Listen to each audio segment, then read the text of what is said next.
So with that, I would like to ask Dr. Baral to come forward and begin the discussion and talks this morning. Thank you for coming, Jim, and we look forward to your talk. Mr. President, fellow colleagues, and ladies and gentlemen, and in particular Karen Starkov, that I think very highly of. Is it or is it not? It is. My Reye journey with the Reye syndrome, in actual fact, did not start in 1961 when I was a resident at the Royal Alexandra Hospital for Children in Camperdown, New South Wales, Australia. This hospital was a teaching hospital, and it was the hospital that drained, which was responsible for all 6 children that couldn't be cared in other hospitals in Sydney and New South Wales. About 4 or 5 million people. Yes, I was born in Krakow in Poland. That's where the trip started, in 1935, July. And as you can see the river, and I was actually born on the river, well, not on the river, but a street not far away facing the river. It's been my lifelong joy to face water, not like this. And things didn't turn out the way they should have.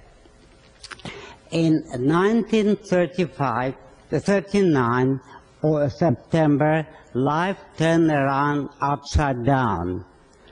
Krakow, Poland. Next, please. Ghetto, Warsaw. Next one. And here it's me in the ghetto. Now look at this picture and the one preceding. My mother made sure that in spite of this incredible malnutrition, we were all fed. She was smuggling food into the ghetto at the risk of death on site. There was no question. Next one, please. Somehow, in 1945, we made it to Israel. This is Tel Aviv now.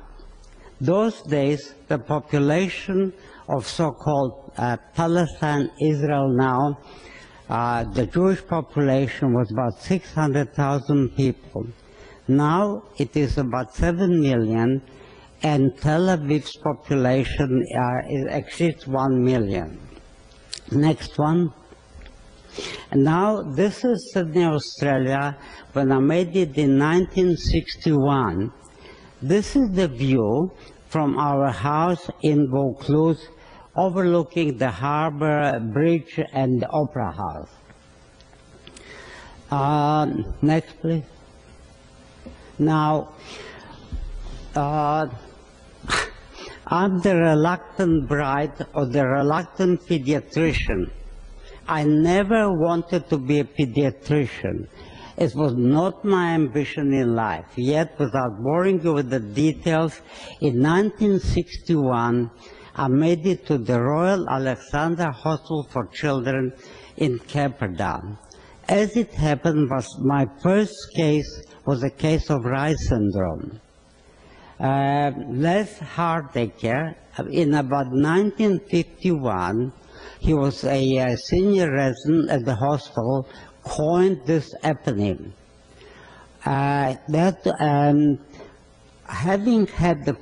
Having taken care of this child, and most of you would know how frightening this condition is and how it can haunt you.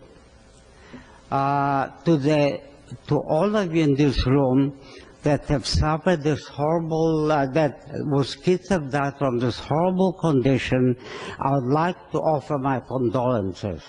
You can never accept death of a child.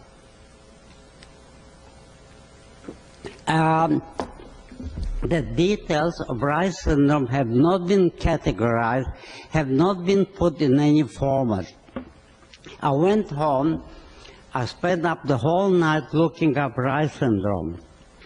Ladies and gentlemen, I didn't find it.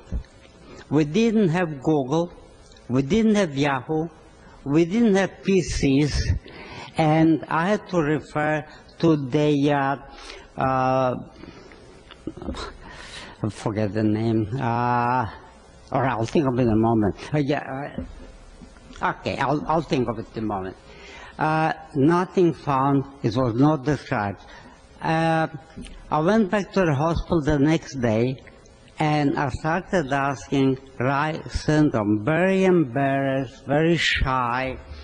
All of a sudden, it was pointed there. So I looked at the building. It was like post-war building and very poorly built. I went there down a hill and entered a building, and I said again, Reye. I was pointed again, and towards a long corridor. I walked the corridor, at the end of which there was a large door.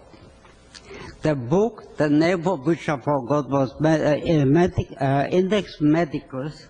If any one of you ever looked up at Index Medicus, you wouldn't look at it again.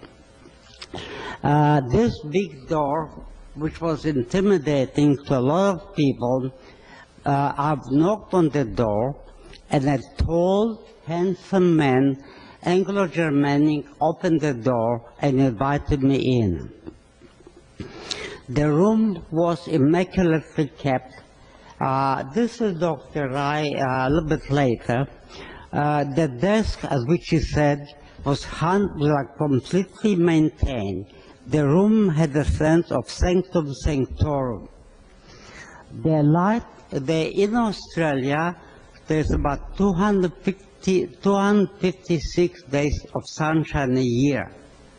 Dr. Reye's room had large windows, sun was coming in, and anybody who's been to Australia and the south of France will realize that the light is more brighter in Australia. And subsequently, next slide, please, Randolph.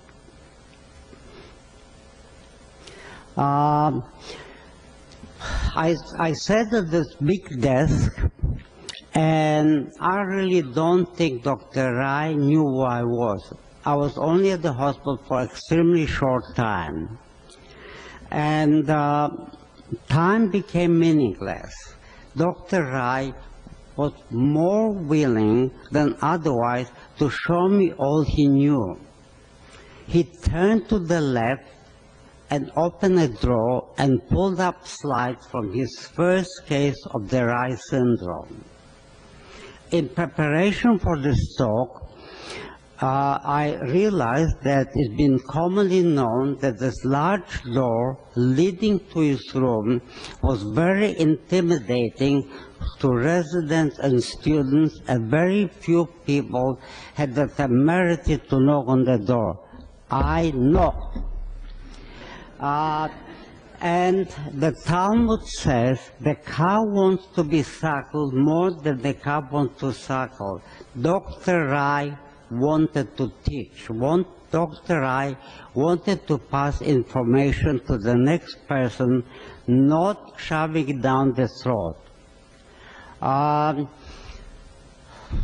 Time went on, and the main building of the Royal Alexandra Hospital for Children must have been built around 1817, 1880. It was built on the style of English architecture. Suddenly, in a dark corridor, Dr. Reye approaches me, and he asked me would I like to be a pediatric resident. Ladies, I couldn't say no to him. And so I got. The first patient that I had to perform on autopsy, again, turned out to be Reye syndrome. Again, knock on the door. Next one, Randall, please. Now, let me give you a little bit of a history of Dr. Reye. This is where Dr. Reye was born, Townsville, Australia. It really even does remotely indicate what a beautiful area that is. It's right facing the Great Barrier Reef. He must have been born to an opulent family. He went to he studied at the Townsville Grammar School, high school, which was a high-grade school. And he was known then as the bronze Apollo of the Great Barrier Reef. And he was tall, handsome. I didn't look at it. That did not affect me. But his brilliance did. Next, please. Now, Dr. Reye liked nice things. This is not his car, but he had a Jaguar car which he polished beautifully. It was nicely maintained. I didn't know about this car till I started preparing for this talk. Next one, please. Now, when Dr. Reye settled in Sydney, he settled in a very beautiful suburb overlooking the water. That's the general area where he lived. Next, please. Now, one of my duties as a resident, pathology resident, was to examine the spinal fluid after spinal tap.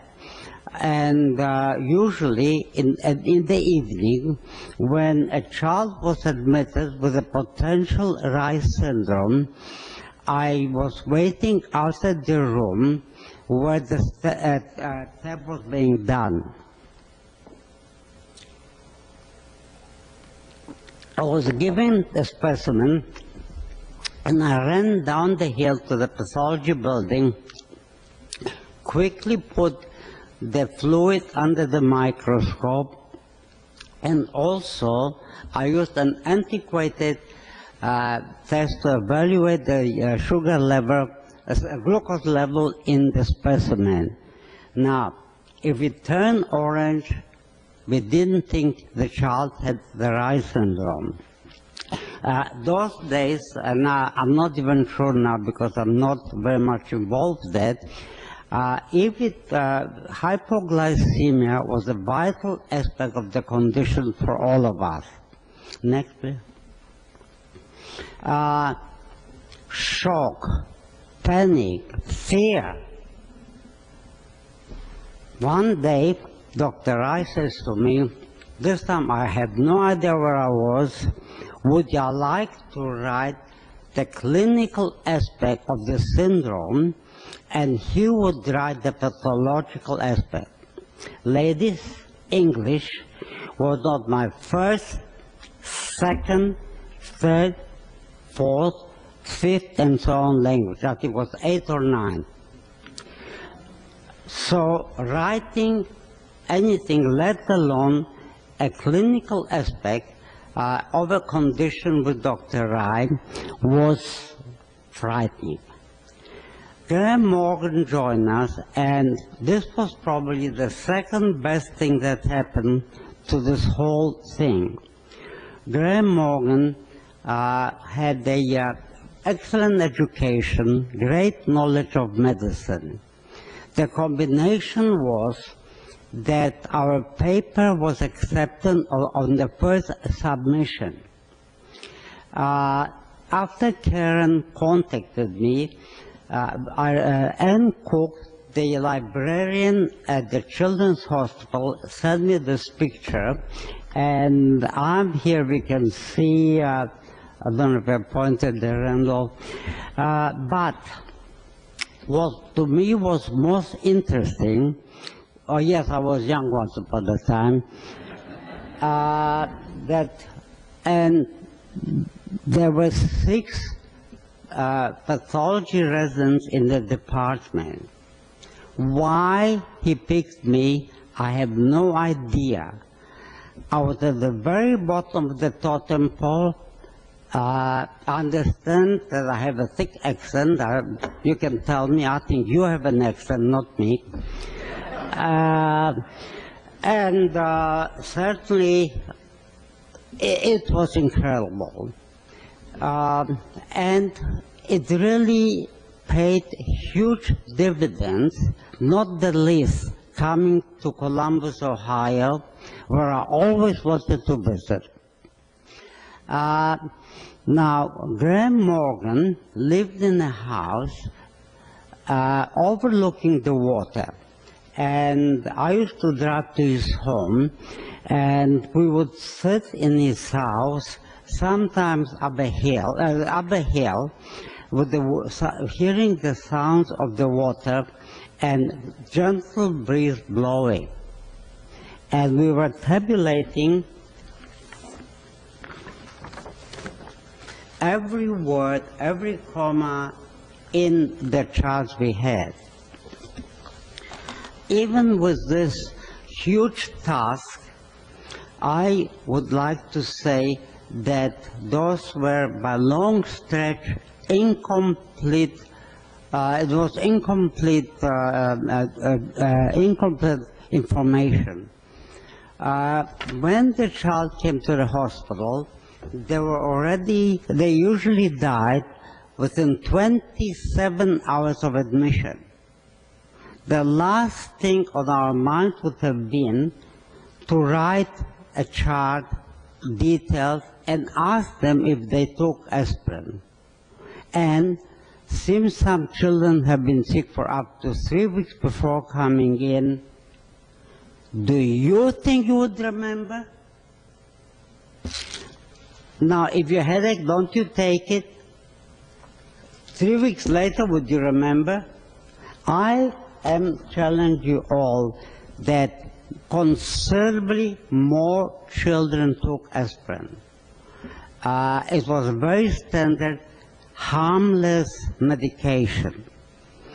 Harmless to that extent that currently, that's personal, but I don't mind disclosing it, I'm suffering from rebound headaches. Marvel drug, saves lives, prevents death after coronary. If you take too much of it, you have rebound headaches. I honestly believe there's no doubt that the cause is there. Next one, please, Randall. The Reye syndrome is lucky and unlucky. How is it possible? Well, it is possible, and that's the case. It was lucky that Dr. Reye saw the first case and realized he saw something he never saw before. He put the slides of that histological slide of that particular patient in the drawer on the left side. It took 2 more years for him to see another similar case. How many of you would have this kind of a memory? Probably all of you except me. Now,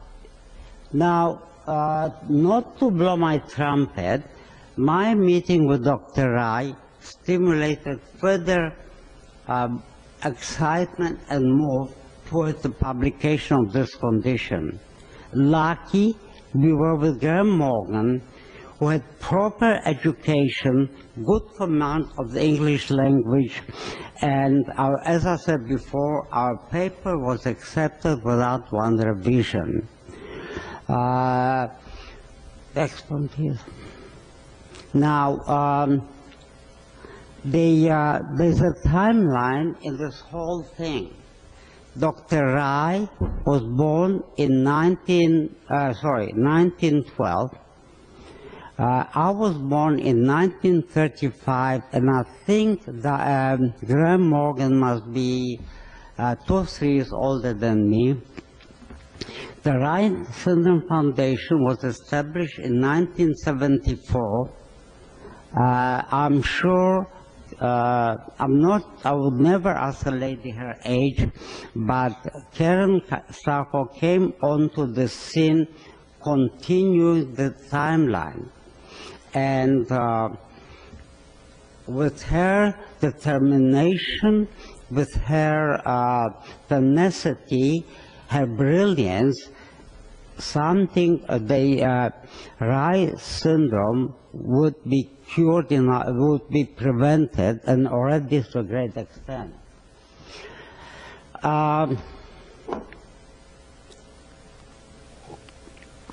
During an influenza outbreak on an Indian reserve in Phoenix, Arizona, Phoenix will rise again. A smart resident recognized that 7 of his patients had Reye syndrome. How lucky can it be that the field officer he contacted was Dr. Starko?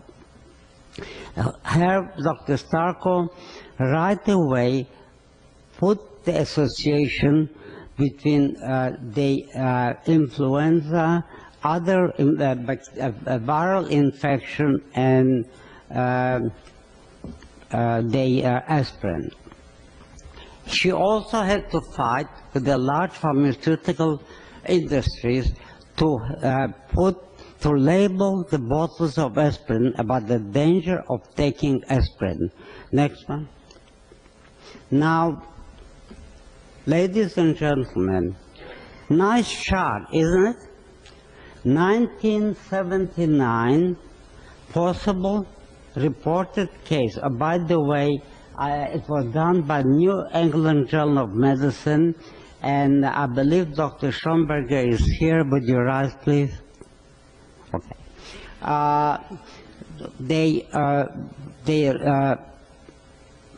In 1917, 1918, the largest number of Reye syndrome was reported. In 1986, after superb battle, the bottles of aspirin were labeled, in 1980, the Surgeon General determined that aspirin could be associated with viral syndrome leading to the Reye syndrome. In 1986, the labeling appeared on the bottles. I think it speaks for itself. Therapeutic trials are well known in medicine, and if that doesn't prove something, well, it does. Next.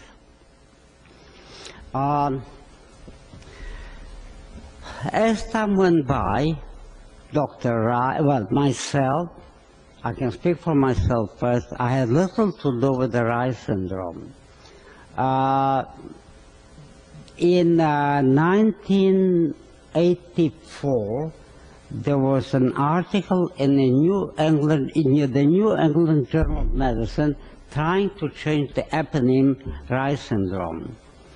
Dr. Orlovsky in 1988 questioned the association of aspirin with aspirin. Quite by serendipity, I saw both of those publications, and I responded to them with a letter. Of our 21 cases, we documented clearly 21 took aspirin. If you examine our original tables, and they even were considering the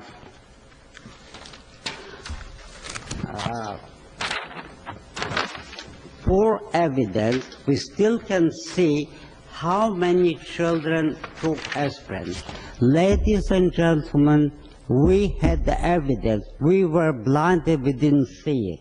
Next one, please. Okay, there is a generational aspect to it, which I mentioned a few minutes ago, and hopefully through the Reye Syndrome Foundation, this will become an ageless issue, preventing children getting sick through unnecessary medication administration, and that could also apply to other conditions.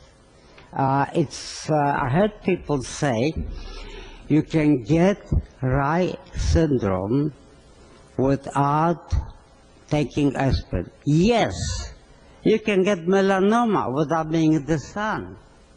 You can get basal cell carcinoma without being in the sun. Doesn't surprise me. Next, please. Incidentally, you can get lung cancer without smoking. Now, today, daughters, revisionists, and on, if we have to change the eponym, Dr. Reye, foreseeing what no one else saw, Graham Morgan, for his command of the language, Karen Starkov for association with aspirin. If we're going to change it, it should be Reye, Morgan, Starkov, or at least Reye, Starkov. Next one, please. Well, you don't kiss pigs. You don't kiss pigs. And you don't shake the pigs. And if they cough, you leave the room. Next one, please. Now, having loved water, now I moved to the center of New York. The building with the green roof is where I live, overlooking the park. It's a long trip from the ghetto Krakow, and an interesting trip. When I was studying medicine in Australia, I had one green shirt, which I laundered at night time. I was working my way through. When I came home from the university, I was a bouncer in a public home, and I looked 12 then, but anyhow. Again, Sydney, Australia is beautiful. Next, please. Now, these are my children. A while ago, Randolph, stand up. His grown son,